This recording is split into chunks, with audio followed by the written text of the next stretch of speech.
Hey, we finally did it. They made one that was not just fine, but pretty good. And I'm happy about that.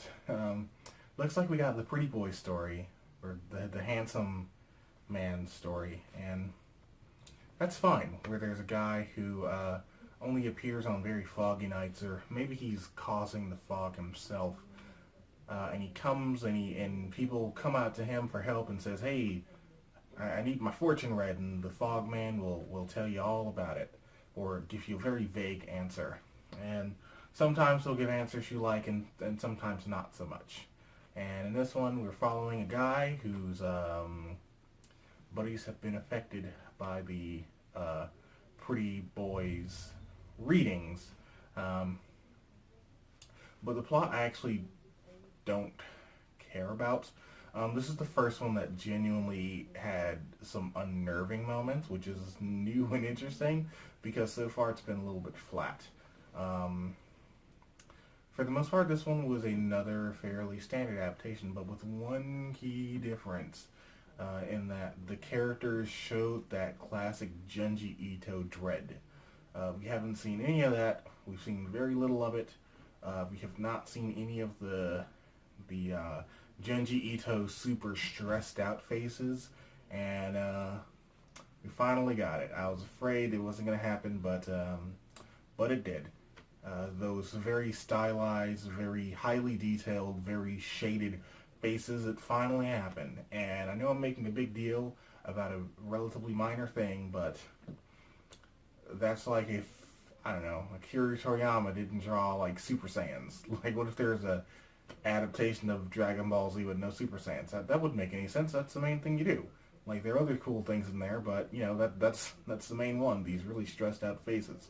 So that's good. And because all of these are sort of vignettes, I feel like my opinions might get a little bit shorter and shorter as I stop being as trepidatious of them. So that's swell. And it did have a couple of interesting character moments too.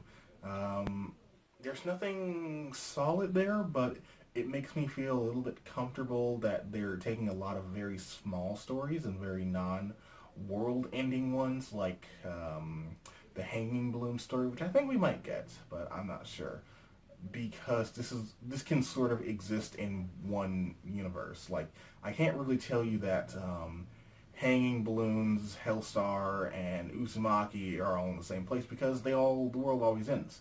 But here it feels like a very small Twilight Zone affair, which is more or less what I got going, or I'm sorry, what I more or less expected going in. But good to know that it looks like we're going to be sticking to these stories that do not have a world-ending, ending, or at least for now anyway.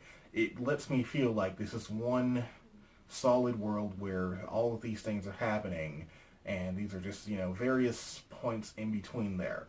Because it's never quite clear if that's the case in Junji Ito, because a lot of his characters have the same face. So sometimes I like to imagine that some characters are the same. But we also finally got, at long last, they're hitting it out of the park on this one, SLUG Girl. It's another pretty fair adaptation. It's pretty straightforward. She has freckles, and that's cute, I guess. I don't, I thought it was a little bit weak. I don't know why. I think maybe my big issue with all this might be they're aiming at a more casual audience that is not familiar with Junji Ito. So they're scaling down stuff, but also being extremely pragmatic. So for the people that have been reading all these years and have been, if you're already familiar with the iconic Slug Girl, this is no JoJo adaptation, that's for sure. Where you can argue that this material is superior than the manga, or at the very least you have something to gain. But I'm enjoying it so far, and I'm enjoying the artistic liberties, and I am definitely enjoying those liberties, and I feel like they should make more in conjunction with the efforts to be more similar to Junji Ito's art style, which is for sure happening in this episode. So Even though I think this one was just kind of an episode, I am very happy that they are taking cues that make Junji Ito work, specifically artistic cues and themes, and making that happen in the anime, because I was afraid that they weren't going to do that, and if they're not going to have any of that, what's even the point? So this one gets, I haven't been rating these. This one gets a Shadow of the Colossus shirt. Did I want to put this in again? I don't know. I actually forgot to put this one. I forgot to watch the episode because I've been busy with school stuff. I thought today was Thursday. That's why we're not getting this until Saturday morning, probably. Okay, now I'm just going to look at you for a second. I'm going to make a video of my face soon, so look forward to that. I gotta figure out a way to end these a little bit better, you know?